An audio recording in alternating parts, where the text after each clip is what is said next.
Hello বন্ধুরা, তোমরা সকলে কেমন আছো? আজ মঙ্গলবার আর এখন সকাল 9টা বাজে। আমার সকালের দিকের মোটামুটি সব কাজই হয়ে গেছে।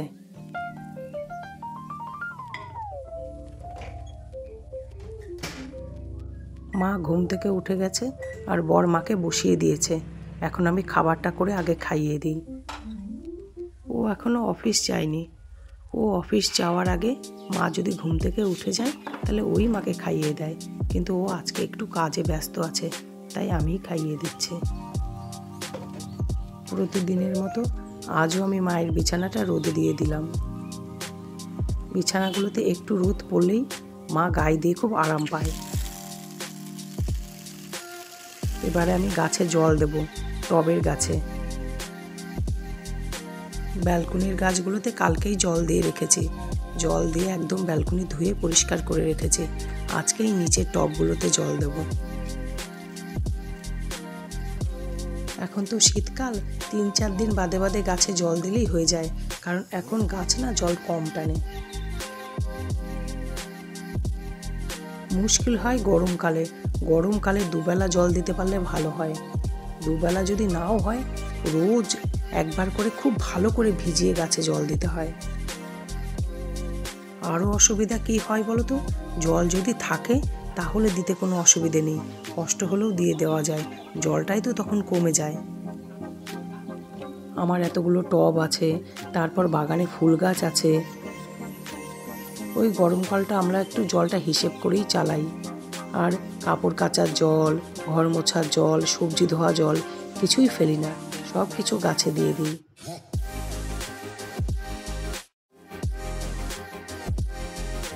বহু দিনের অপেক্ষার পর আমি 2 বস্তা গোবর সার জোগাড় করতে পারলাম। গোয়ালাপাড়া থেকে 2টো বাচ্চা এসেছিল পনির বিক্রি করতে। ওদেরকেই আমি বলেছিলাম 2 বস্তা সার দিবি বাবু, তখন ওরা দিয়ে গেছে।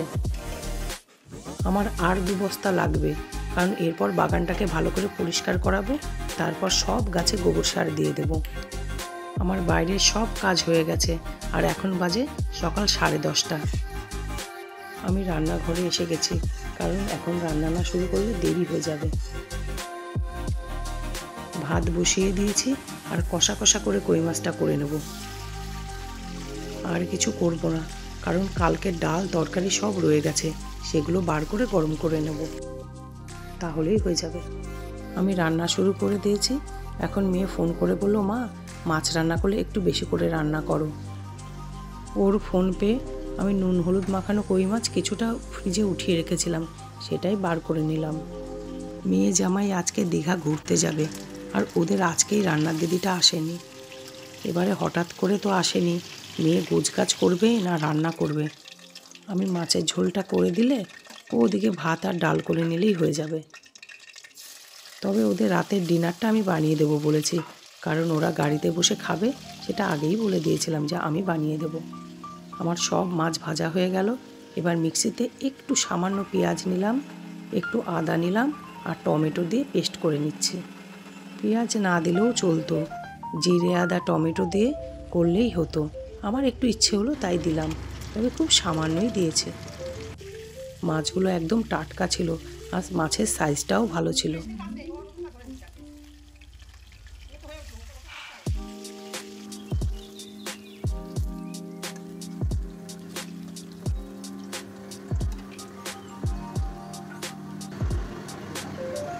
গোটা জিরে ফোড়ন দিলাম,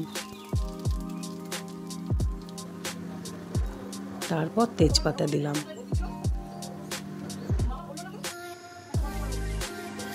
এবারে আগে থেকে নুন হলুদ মেখে রাখা আলুগুলো দিয়ে দিলাম, দিয়ে ভালো করে আলুগুলো ভেজে নেব।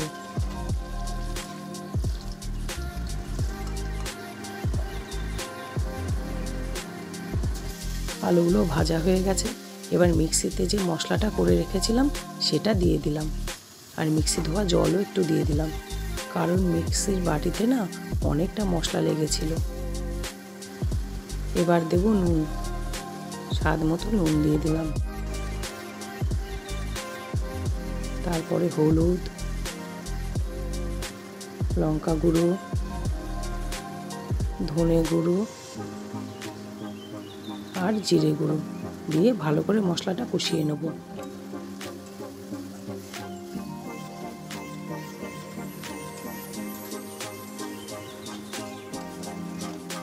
মশলাটা খুব ভালো করে কষে গেছে, মশলা থেকে তেল ছেড়ে গেছে। এবার ঝোল দিয়ে দিলাম। তবে ঝোল সবসময় গরম জল দেওয়া ভালো, উষ্ণ গরম জল দিলে রান্নার টেস্ট হয় মাংস মাছে। কিন্তু আমি যখন পারি তখন দিই, আর যখন সম্ভব হয় না তখন এমনি নর্মাল জল দিয়ে দিই। এদিকে দেখো আমার ভাত হয়ে গেছে, এবার ভাতটা উবুর দিয়ে নেব।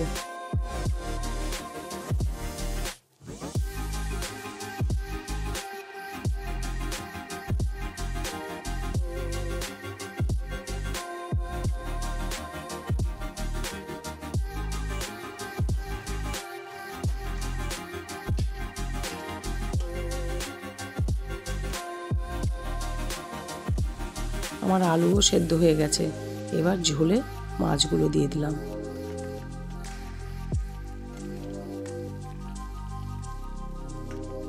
খুব বেশি ঝোল রাখবো না, গা মাখা ঝোল করব, কারণ এই সকল মাছে না খুব বেশি ঝোল একদম ভাল লাগে না।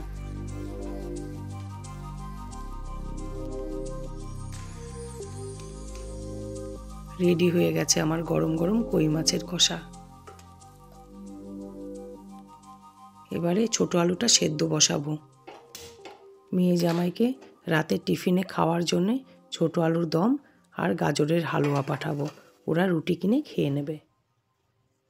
আলুটা সেদ্ধ হতে হতে আমি গাজর ছাড়িয়ে গাজরটাকে মেশিনে কুড়িয়ে নিই। আমরা গাজর আলু এই সমস্ত জিনিস যখন মেশিনে কুচি করি তখন আমরা কুড়িয়ে নেওয়াই বলি। তোমরা কি বলো আমাকে কমেন্টসে জানিও। আর প্লিজ আমার ভিডিও দেখো আর সাবস্ক্রাইব করো। আমি অনেক পরিশ্রম করছি ভালো করে ভিডিও করার, ভালো করে এডিটিং করার। আমি প্রতিনিয়ত শিখে যাচ্ছি কি করে ভালো থেকে আরও ভালো করা যায়। আমি জানি আমার ভিডিওতে অনেক কিছু ত্রুটি আছে, আমি চেষ্টা করছি সব কিছু শেখার এবং ঠিক করার।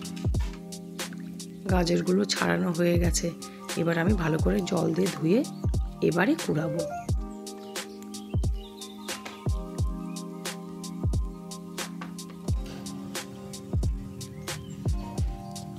গাজরের হালুয়া করতে এই কুড়ানোটাই যা একটু কষ্ট বলতে সময় সাপেক্ষ, তারপর আর কোনো ব্যাপার না, তারপর তো ঝট করেই হয়ে যায়।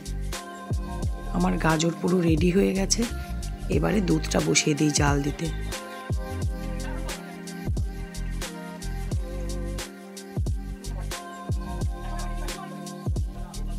গ্যাসের এক পাশে দুধটা ঘন হতে দিয়ে দেবো, আর এক পাশে গাজরটা ঘি দিয়ে ভাজতে থাকবো।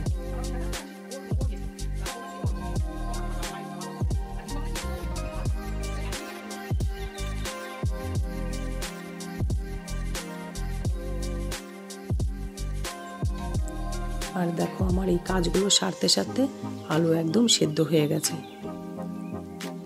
আর এখানে দেখো গাজর, কাজু কিশমিশ, তেজপাতা, খোয়া ক্ষীর সব রেডি করে নিয়েছি।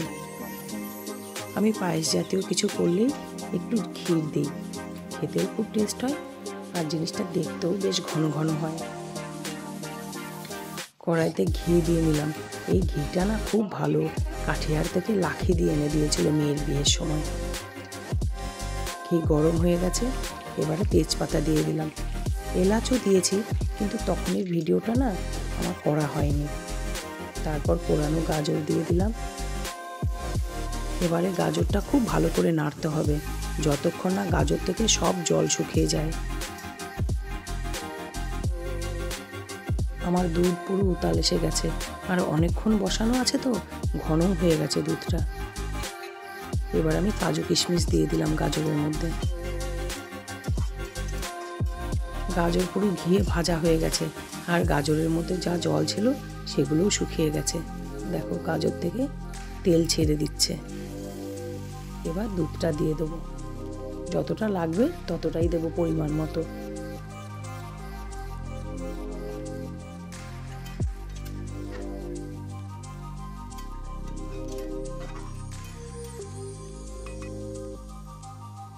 গাজর সেদ্ধ হয়ে একদম দুধের সঙ্গে মিশে গেছে, এবারে খোয়াটা পুরো দিয়ে দিলাম।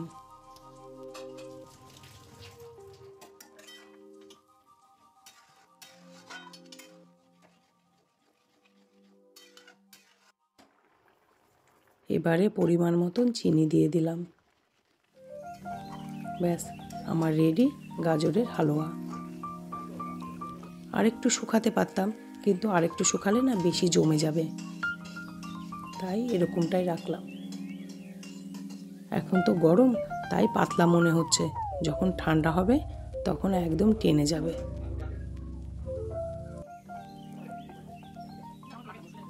আমার গাজরের হালুয়া রেডি। এবার আলুগুলো ছাড়িয়ে নিচ্ছি। এই ফাঁকে আমি মাকে খাইয়েও নিয়েছি, কারণ খাওয়ার টাইম হয়ে গেছে আর কাজের দিদিও কাজ করে চলে গেছে। আমি যখন আলু ছাড়াচ্ছিলাম, বর কিছুক্ষণের জন্য বাড়িতে এসেছিল। বরের সাথেই কথা বলছিলাম।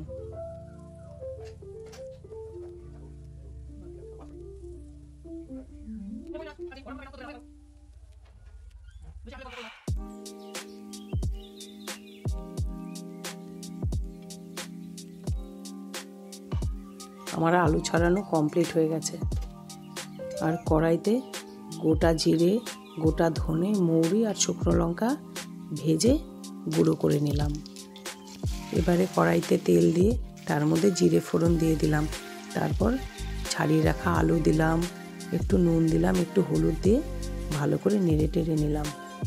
আর এখন তো শীতকাল, তাই একটু কড়াইশুঁটিও দিয়ে দিলাম আলুর দমে, ভাল লাগে দেখবে খেতে। তারপর ভালো করে ভেজে নেব। ওদিকে আলু কড়াইশুঁটি ভাজতে থাকুক, আমি একটা মশলা বানিয়ে নিই। টমেটো, সামান্য আদা আর কয়েকটা কাজু মিক্সিতে পেস্ট করে নেব।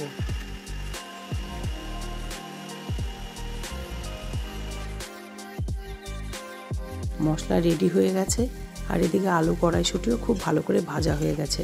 এবারে পুরো মশলাটা দিয়ে দিলাম, দিয়ে ভালো করে কষবো। একটু হলুদ গুঁড়ো দিলাম, দিয়ে নাড়াচাড়া করে ভাজা মশলাটা করে দিয়ে দিলাম, দিয়ে ভালো করে নাড়াচাড়া করে নেব। এবার জল দিয়ে দিলাম একটু। এবারও তাই, একটু গরম জল দিলে ভালো হয়, কিন্তু ওই যে একার হাতে না পেরে উঠি না, তাই নর্মাল জলই দিলাম। যেহেতু এটা রুটির সাথে খাওয়ার জন্য আলুর দম বানাচ্ছি, তাই একটু গোলমরিচ আর বিট নুন দিয়ে দিলাম, আর একটু বেশি করে মিষ্টি দিয়ে দেবো, এতে টেস্ট খুব ভালো আসে। একটু ধনে পাতা দিলেও ভালো হতো, কিন্তু ধনে পাতা না ঘরে বাড়ন্ত, শেষ হয়ে গেছে। দেখো রেডি আমার আলুর দম।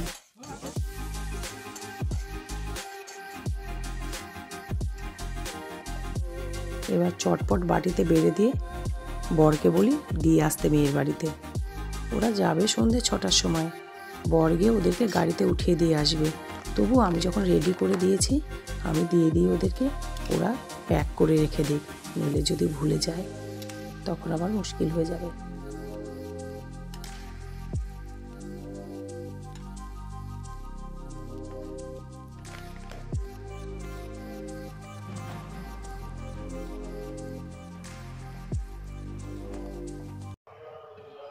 আর এই সময়টা বিকেল 4:30 বাজে।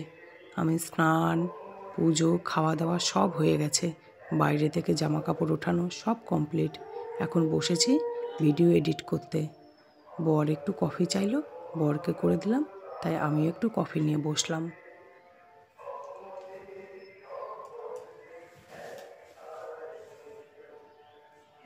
বাই, আবার দেখা হবে পরের ব্লগে। ভালো থাকবে, সুস্থ থাকবে আর সব সময় হাসি খুশি থাকবে।